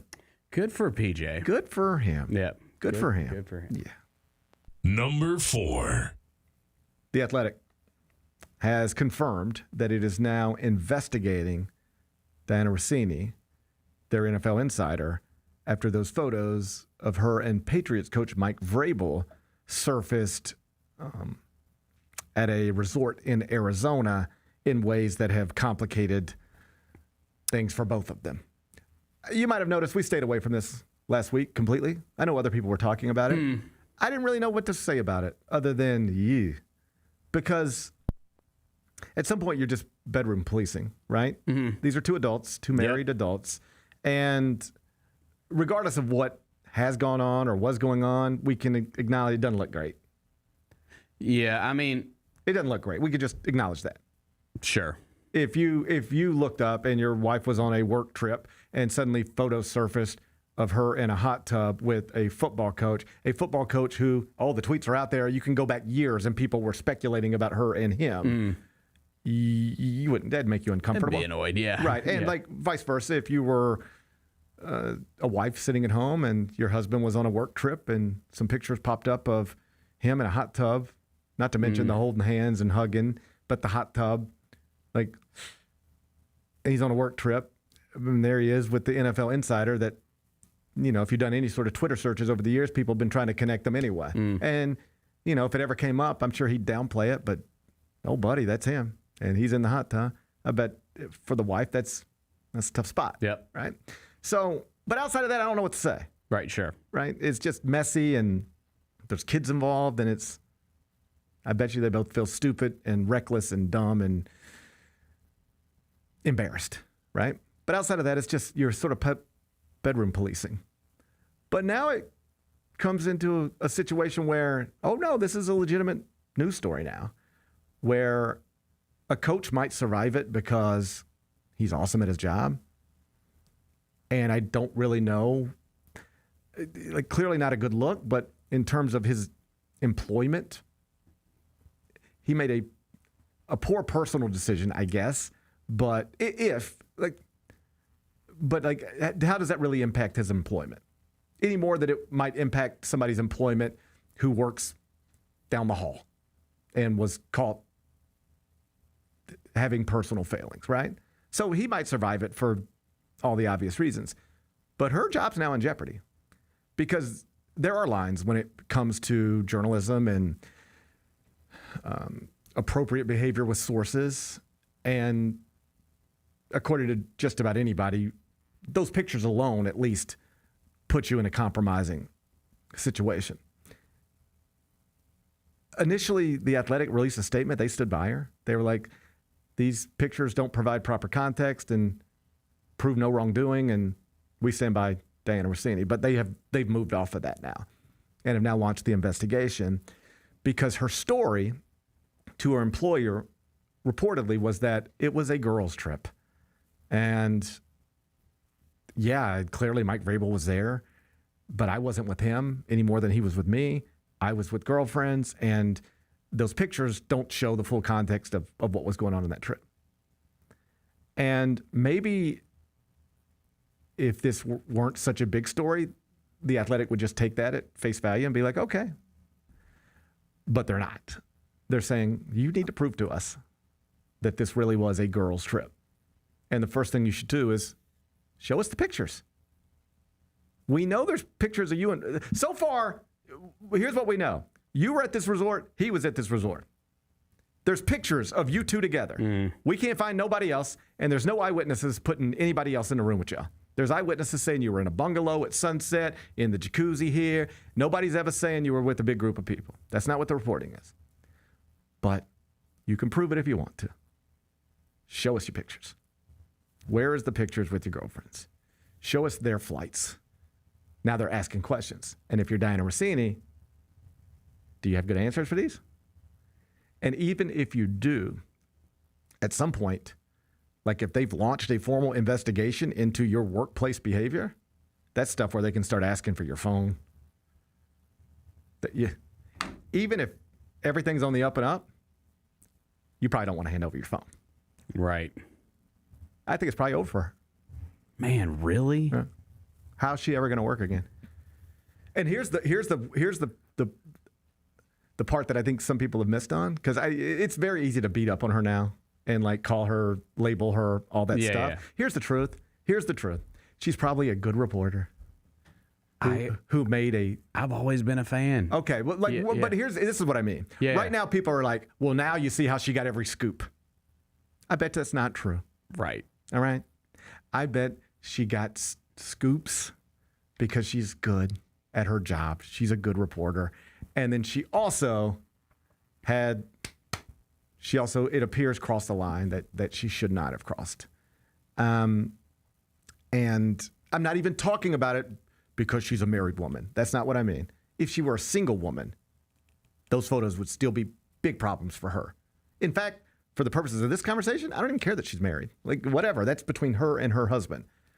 If she were a single woman, those pictures would be really bad for her because it makes people assume, well, this is how you do your job. You put on a bikini, you jump in the hot tub, and hey, so what do you guys think you're going to do with that top 10 pick? This is how you get your job done. This is how you get your stories. And I don't think that's true. I assume she might have gotten at least one that way. All right. But I bet you she's a good reporter who crossed the line. And now it all gets blurred up to where no matter what she does now, she'll never get away from this. It sucks. But did you see after all this came out, she went quiet on social media for like a day. And then she tweeted something it was like an NFL related thing. Yeah. And it almost felt like I saw other people describe it as like a trial balloon. Like, let me just tweet some news. I'm an NFL insider. Let me just tweet some news and let's see what happens. And their mentions were crazy. They just ate her up, right? So now you're in a position as an insider. You're not just a talker. You're an insider. Like, you could just talk and do your job like if she were just a studio host or, whatever. But she's an insider who is now publicly labeled as a line crosser. So it doesn't matter what's real and what isn't anymore. People have made up their minds on what she is because those pictures certainly paint a picture. And now, even if she does her job well and gets like what could be the biggest scoop in the world, Tom Brady's coming out of retirement. Even if she tweeted that, do you know what the reaction would be? Oh, I bet I know how you got that. Oh, where's the hot? Somebody will do an AI-generated picture of her and Tom Brady in a hot tub. It's just like it sucks. But this is the cost of her putting herself in this position. And it is a position that women are more vulnerable to falling into than men are because there aren't many situations in sports where men insiders are dealing with women as sources as much as when you're a woman who's an insider in the NFL, you're dealing almost exclusively with men as sources. So once people have decided that this is the way you have relationships with your sources, like, you can't change that narrative. So how are you an NFL insider going forward if every time you do your job well, people assume that you did this or that to get the news? It's just tough. That is a tough spot. I think the question becomes now, like, can she keep the job she has? Because they've shut her down for right now. She's not reporting. Right. The question becomes, can she keep the job she has until that contract runs out? But good luck ever getting another contract as an NFL insider, because you're now fairly or not, you're now tainted in a way that's hard to come back from. I don't wish this on anybody, man. This is tough. This is tough. But like, it's tougher for her than it is for him. And not just because she's the woman and he's the man, although certainly I guess that plays a role. But because he didn't necessarily cross a line in his job. I mean, I think he did, but like not one that is clearly fireable. Mm-hmm. But those lines are different for different people. And the journalist line with a source in that way, that's tough. Yeah. That's tough. That's number 5. Good luck. Weekend 1 at Coachella in the books. Did you consume? I did dabble a little bit, yes. I consumed. Mm-hmm. It was a nice week. Like, it was just first weekend home since college basketball season. It was a free season. stream. Yeah, it's great. Yeah. First weekend home, college basketball season over. So I just like being at the house. And then, like, fire up the grill, turn on the TV, sit on the porch, have a drink. So we streamed Jack White. He was awesome. Yep. So we streamed Jack White, watched that, saw a little bit of Sabrina Carpenter, a little bit of Justin Bieber. And then you sent me this. Oh, this was sick. Did you? I did not watch this live, but I did. I will go back and watch it. So it's Trent Reznor, Nine Inch Nails. Yep. In some ways, are the story coming out of Coachella, because they did something that they had been messing around with on this tour that they did, which, by the way, I heard was awesome. Like, I was a massive Nine Inch Nails fan when I was a kid. I've tried to go back to it every once in a while. I still like the way it sounds. I like Trent Reznor's fingerprints on music. Yeah. He scores all these films and stuff now, I know. too. I love it. He's like a musical genius. He actually is. Yeah. But like, when I go back and try to listen to like The Downward Spiral and some of those albums, it's just I'm just not in that place. Oh, I am. You are? Hell yeah. Okay. I blast that shit. Like, yes. I even like tried to introduce my little guys to it. I was like, so this was a big band when I was, Yeah. And they're like, what the hell are you playing for us? It's just loud and angry. Aggressive. It's just it's very aggressive. I love it. I used to love it because I think I used to have a lot of that shit inside of me. Like, like I was mad at the world too. Yeah. I was just as mad as Trent Reznor was. Yeah. But I'm just not that mad anymore. I'm not mad at the world right now. I'm not mad I mean, either, I'm a little frustrated with the world, if I'm being honest. I'm not mad either, but I love me some aggressive, heavy music. It just felt, even when we had the 92.9 show, there was one time I was like, man, I should throw a Nine Inch Nails song in here. And I think I was maybe, listening. Didn't go over well. It was one of those things, we do this sometimes, where I'll think of something at night and it don't quite work in the morning. But at night it made sense. But by the time you get to the morning, it's like, man, I don't even know why we're talking about this today. And I was like, yeah, man, I'll take this song and I'll put it it'll be a rejoin coming out of the second break. And then it was like, welcome back to the Gary Parrish Show. And you hit that button and that boom, boom, boom, boom, boom, boom, boom. And I was like, Jesus, this is, we need Does that last? Is that the song you're talking about? Yeah, I know that. Gave up trying to figure it out. That song. I love that song. Gave up trying to figure it out. So good. My head got lost along the way. Can we add that to this? Let's play it right now. Okay, but I remember it was, and I was like, Jesus, this is aggressive. Calm down. Yeah, I don't know if it works for an intro, but it definitely does not. But there was like 17 of me, the 17-year-old version of me could not get enough of Nine Inch Nails. I mean, saw him in Memphis, saw him in Texas, like hung out with Trent Reznor in a bar all night one night, like could not, like love Nine Inch Nails. At this age, I just don't think I'm angry enough for it. I got you. All right?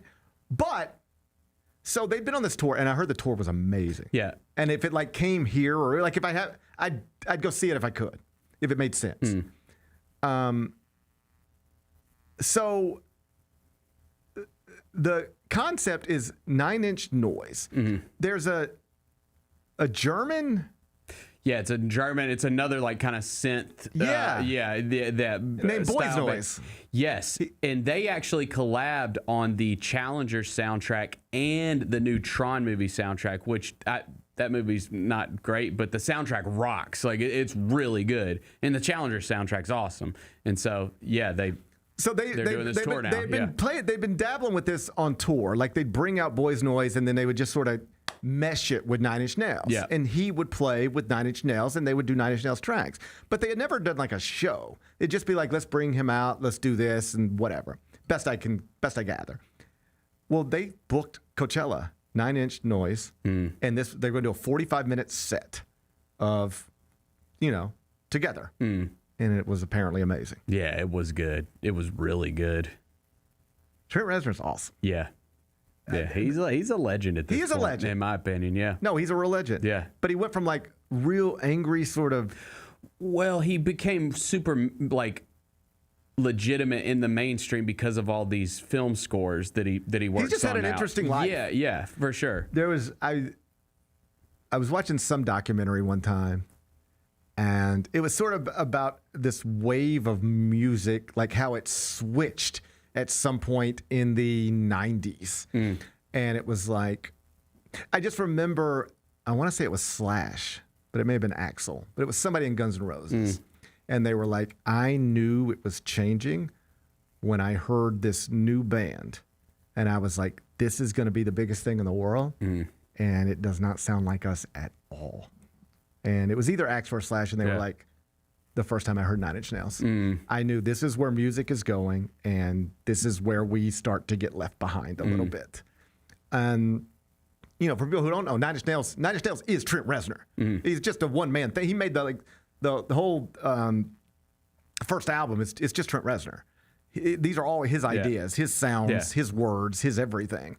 And then he has a live band Yeah, but like the Nine Inch Nails starts as a Trent Reznor idea.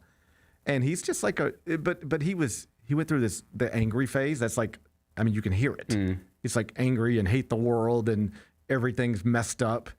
And then he falls into the trappings of rock star life, drug stuff. I saw him, I've told you this before, in St. Louis. David Bowie opened up for Nine Inch Nails, which was just like an amazing thing. That's how big Nine Inch Nails got. David Bowie would open up for Nine Inch Nails. That's how big they got. And I saw an interview with Trent Reznor looking back on that one time. And he was like, I was really in a bad place then. Like, all the trappings. Every rock star story you hear, it had hit me, the drug stuff. And he said that before David Bowie died and after Trent Reznor had gotten clean, Trent said some award show or charity function, something where you end up at as older men. And he said, I walked up to David Bowie. I saw David Bowie. We toured together. He said, I walked up to David Bowie and I said, hey, I just wanted to apologize to you. He's like, for what? He's like, for how I was on that tour. Like, I know you knew what was going on with me, and I know you saw it, and I know you cared, but you weren't preachy, and I look back on that as I'm almost embarrassed that I was in, like, I was around. And he said David Bowie, like, almost interrupted him and was like, I knew you'd come through. Yeah, that's cool. It was like, I knew you'd be all right, But just to have that moment, like, a lot of people don't ever come through the other side. Yeah. There's too many sad stories. Kurt Cobain, Chris Cornell, Shannon Hoon. Yeah. There's a lot of stories from that era in the 90s where those men don't come through that. And he, like, came through the other side, and now he's like he's a married man and like scoring films and winning Oscars and apparently putting on the show, or at least one of the shows of Coachella, Boys Noise. Are we going to be able to find that on YouTube? Yeah. Okay. Yeah. So Boys Noise with Nine Inch Nails. It's called Nine Inch Noise, and they announced, I guess, in the past day or so, they're going to release an album too. Nice. So Trent Reznor and Boys Noise going to do an album together. That's your Coachella update. If you didn't stream it this weekend, you get a chance on, because they do this thing twice, right? Justin Bieber will be back. Sabrina Carpenter will be back. Nine Inch Noise will be back. So you can do it all again. It's really like... What do you mean they do it twice? Coachella's always like two things, I think, right? Are they doing it? Yeah. Oh, it's 2 weekends, but is it the same people coming back? Yeah, I think that's the way it works. Yeah, I think that is the way it works. Let's see.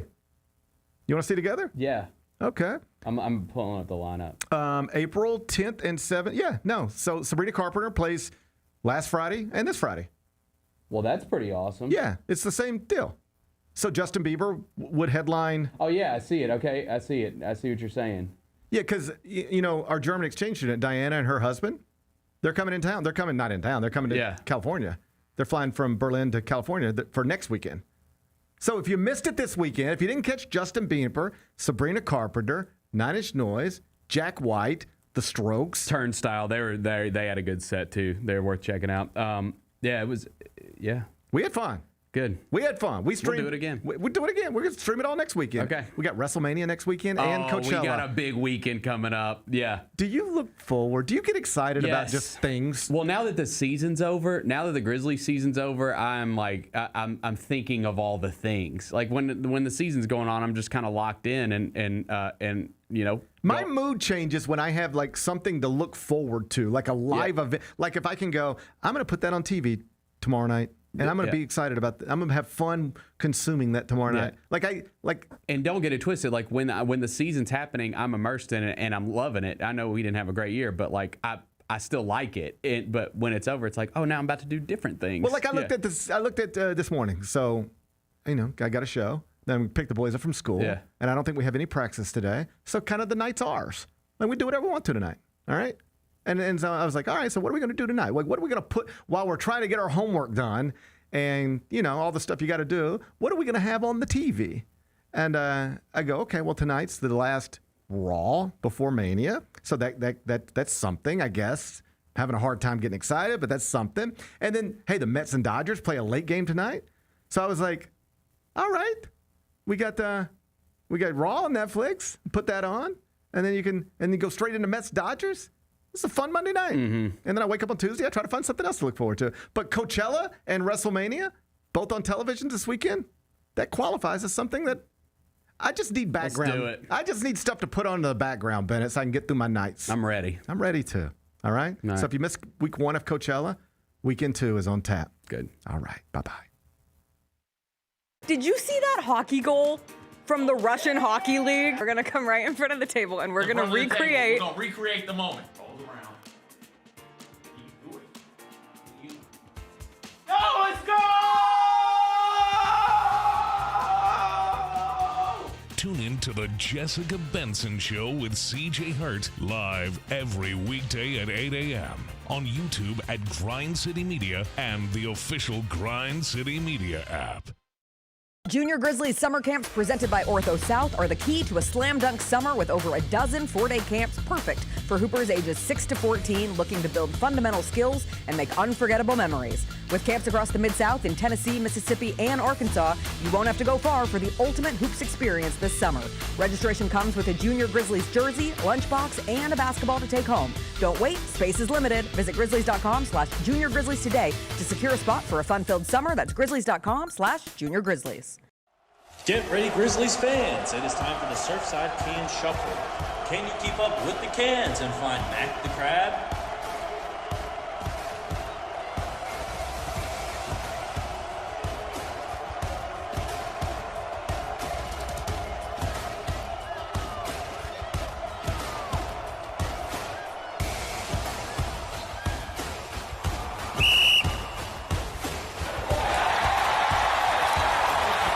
The heaviest metal credit card of all time. Rumored to be one of only 18 in existence. Plated with the very same tungsten that forged the International Space Station. And wielded at business dinners like a samurai sword. It's a classic corporate power move. But the real power move? Having end-to-end visibility on your most critical shipments. FedEx, the new power move. Sonic Radio. Welcome back to Sonic RNDIO. That spells radio with me, the CIO. This just in, the new Sonic $1.99 menu lets you build a crave-worthy meal for just $1.99 an item. Whether that's a creamy shake, crispy tots, or a quarter-pound double cheeseburger. This just out. Ostriches. They're mean, not very cute, and in my opinion, way too big for a bird. Don't miss the Sonic Fun 99 menu. 5 items, always $1.99. Live free, eat Sonic. Tax not included. See menu for details.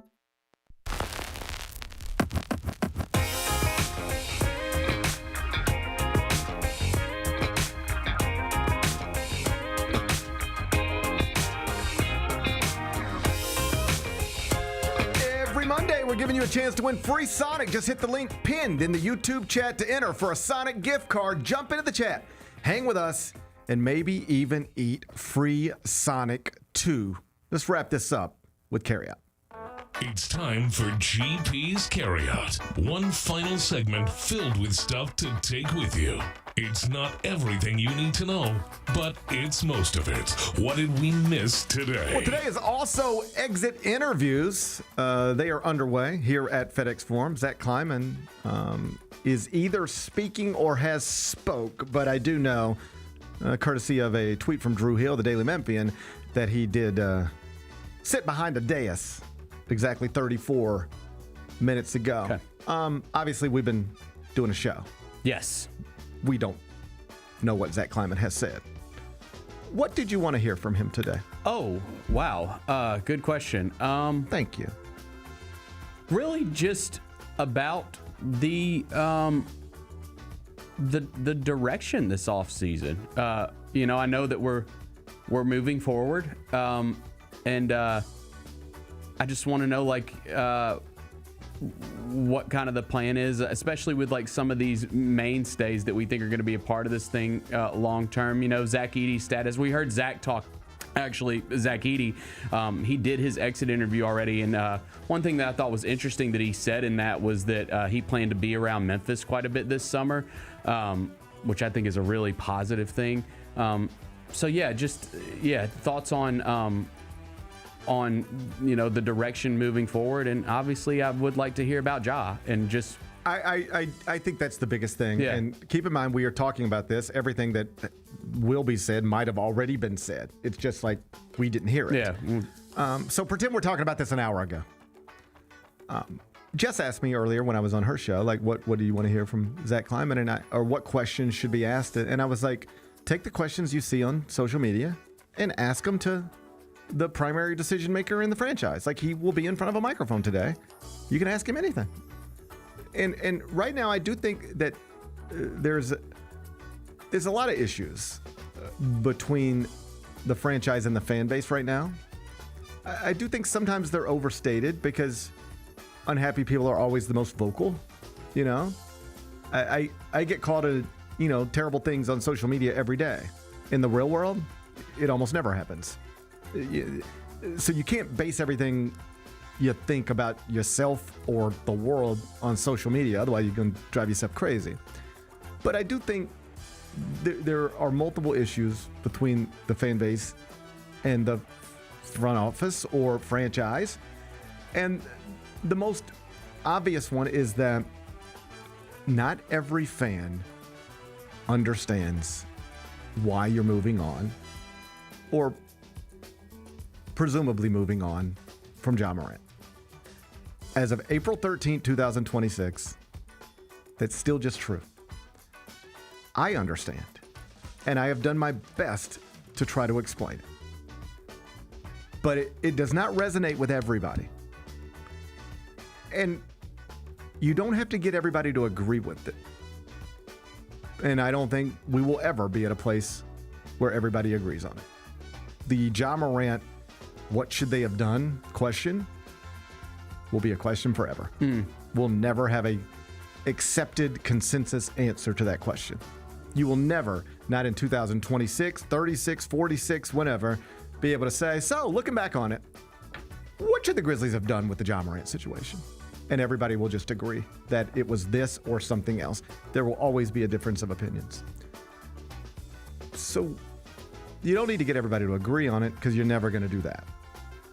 I do think it's important to get people to understand just the very basic question, why? Why? Because it's so clear in the front office's mind that it's time to move forward, to use their phrase. That if they could take that clarity and bring it to the fan base, perhaps it would help. And hopefully today is a day for that. Because again, you don't need everybody to agree, but you do need people to understand. And if that means saying some things that you never wanted to publicly say about your franchise player, I recognize difference of opinions on this, but I would say them. Maybe that's why I would never run an NBA franchise. But whenever it comes down to there's a narrative attached to this situation, and it either reflects poorly on me or positively on me, I'm going to do my best to make it reflect positively on me. And if I got to, not by saying anything out of line or untrue, but if I got to expose you to make this situation reflect positively on me, given that this isn't a situation I wanted and I begged you not to put us here for years, I'm now comfortable aiming at you. If I were running this thing and it was clear in my mind why I'm moving on from Ja Morant, and I thought I could say it and make people go, oh, wow, I didn't realize that. Oh, whoa, okay, sure, I understand now. That's the type of reaction I'm going for. When you ask me why am I moving on from Ja Morant, I want to give you an answer that even if you disagree at the end, you go, okay, I see. Okay, I see. And I understand that's a tight rope to walk. Really tight. But I'd try to walk it. I'd want to leave today with my fans knowing what I'm doing and why I'm doing it. And you might not agree, but you're going to understand. Yeah, and I completely agree with that. I completely agree with all that. I wonder if it's going to happen because he's still on the team and under contract. So it could be one of those things where they're just not going to say anything until he's not on the team. Yeah, they can. You know what I mean? That is fine. Yeah. I'm just saying this is where I would be different. Perhaps wrong. This is maybe where I would be wrong, but this is where I would be different. Yeah, he's still part of the team. It has never stopped him from saying whatever he wanted to say whenever he felt like saying it, or by making or tweeting whatever he wanted to tweet, or Instagram whatever he wanted to Instagram. Being passive aggressive every other day, being a frustrating employee. Like I guess I would have just already gotten this point. And then we'll move on. Yeah, I got you. If I were running the franchise, I would be reading all these quotes from my fans and seeing all these posts from my fans and have them questioning me and what I'm doing with my franchise player. I would be so moved by that, and this is just perhaps a personality flaw. I'd be like, the next time somebody puts a microphone in front of me, it's no holds barred. I'm going to tell everybody why I've reached a point where I have to move forward from this guy. And when it's over, you might not agree, but you're going to understand what we have been through as a franchise. Like I said on Justice's show, everybody can move on, but what I'm telling you is true. The most important employee of this entire franchise for years has also been the most frustrating employee in this franchise for years. And those two things cannot go together, period. You can have your 98th most important employee of a franchise be unreliable and difficult and all the other things. You can't have the most important, and it was years of it. Forget the injuries, or don't, because that's a part of it too, but it's been years of just a struggle. And before I let my fan base think I was the problem, I would go out of my way to make sure they know you were the problem, whether you were still employed here or not. I would have already done that, and I get it. That's probably why somebody smarter than me would look at me and go, "Yeah, well, that's why you can't run an NBA franchise, dummy, because you can't talk like that." Right. But if it's my reputation or your reputation on the line, and I think I'm right, well, then I'm trying to prove to everybody else that I'm right. And yes, that is how I end up in dumb arguments all the time. You know, that's how it happens. I can't stress this enough. Whenever you hear me get like, well, let me explain to you exactly how 8 years of Penny Hardaway hasn't gone as planned. Whenever you see me buck up like that, it has got nothing to do with Penny Hardaway, and it's got nothing to do with me wanting to crap on a guy I looked up to when I was a kid. It is always, in my head, there's an argument going on. I've made a point, and I've got 7 random people out there trying to counterpoint me. And I'm like, you're just wrong. I'll explain to you why. Here I go again. And then it's like, well, oh God, he's going at Penny. I'm really not going. I'm just trying to argue with these people who are arguing with me. And that's the way my whole mind works. So if there was a narrative out there, I'm in charge of the franchise, and this franchise is doing Ja Morant wrong. If I believe I can reshape that narrative, I would do it publicly. And if it's bad for him, it'd be bad for him. But again, maybe that's why I don't get to run a franchise. What's today's biggest game? Let's go to baseball. Dodgers. Okay. Dodger Stadium. I'm staying up late tonight, Bennett. Okay. Mets, Dodgers. Dodger Stadium, 9:10 first pitch. David Peterson on the mound for the Mets. They've lost 5 straight. Justin Robleski is on the mound for Los Angeles. You can watch it on ESPN Unlimited. Dodgers minus 170. You can get the Mets at plus 140. I mean, the Dodgers can't just win every game. And you would think the Mets can't lose every game. Right. But here we are. Here we are. You know what? Just for funsies, I'll take the Mets. Thank you. Yeah, I'll take the Mets just for fun. And real quick, I want to say something real quick. Since may I take the floor for a second? Please. May I take the floor? I'll be really quick. But my wife's dad passed away last night. Oh, Jesus Christ, Bennett. Yeah, and she's going through it right now, and so I just wanted to say, like, real quick, his name was Dave, and he was just the best guy, just the best granddad to my grandkids, and I got a lot of love for that guy. He's done a lot of stuff for my family, and you know, when you get married, you want to, like, you just want to be able to get along with your father-in-law, right? Sure. And me and him we bonded over. Did you always get along? Yes, we always got along right from the jump. He's the easiest guy to ever get along with, and you know, we bonded over music and comics and football and fantasy football, and you know, we would go to Mid-South MegaCon together and different, like, you know, conventions and stuff. And did he live here? Yeah, he lived here. Yeah, they're from Buffalo, and they all moved down when the girls were younger. They relocated their family. Yeah, because they're all families up in Buffalo, and Karen's sister's in Baltimore. That's why that's our Baltimore connection.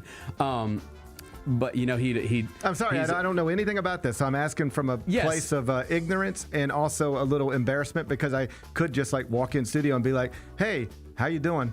And you might have said, "Man, I had a rough night," and like we could have already talked about this. But instead, I just walk in studio and I say, "What's up?" and I start focusing on what I'm trying to do. And I feel like the very basic Monday morning gesture of "How was your weekend?" could have led to a different conversation. It's totally cool. You're letting me talk about it now, so it's totally cool. But you know, did we know the end was coming? Am I asking too personal questions? He has not been doing well for a while. But because with my father, I think we knew, like, his best years were probably behind him. But the end was very abrupt. Yeah. When I had my last conversation with my dad, I did not know it was my last conversation. No, this was he'd not been doing well for a while, right. But he was like a handyman. He would come over to our house and fix stuff all the time, and he was just the best. He was the best guy. So you know, we love you, Dave. And I'm thinking, like, you know, if y'all send my wife a message on Instagram, y'all, and because she's going through it right now, and you know, obviously. Thoughts with Carol and Jillian and the family, and I will say he was just the best. Like I said, we bonded over music. I just real quick. We were telling stories last night, and like, he was the biggest Led Zeppelin fan. He saw Led Zeppelin a ton when he used to go to concerts so much when he was younger and stuff like that. And one of the coolest moments we ever had together. So we went and saw Robert Plant at Live at the Garden together years ago. Mm-hmm. It was probably like a decade ago. We had a blast. Like, it was one of the best times. We were getting after it and just having a great time. We were up front and everything. Robert Plant like stuck his tongue out at Dave, and it was just the best. And then years later, Robert Plant was here at the Memphis Music Hall of Fame for Priscilla Presley when she was getting inducted, and we got a chance to go back in the back and meet him, and it was like one of the best days ever. And he got a picture of it on his mantle, and it's one of my favorite memories ever. And I love that guy. I think I've seen that. I think I've seen that picture of you and Robert Plant. So, well, I hate to hear that for your wife, because that's a hard thing, harder than I think you realize. Mm-hmm. There's nothing I can tell you about losing a father that somebody else hasn't already said. But the thing that I think I most realized, it messes with you more than you think it would. Mm-hmm. even if you think, oh yeah, I made sense of that, and everything that needed to be said was said, and everything was good terms, and like it still messes with you in ways that at least I did not anticipate. I still carry that around in ways I didn't know. Yeah, I did not know that I would. So keep an eye on her. Yes, because that'll be, when you lose people who, by definition, have been there your entire life. Like your wife. I'm not trying to get weird or anything, but your wife woke up today in a world that she never lived in before. For sure.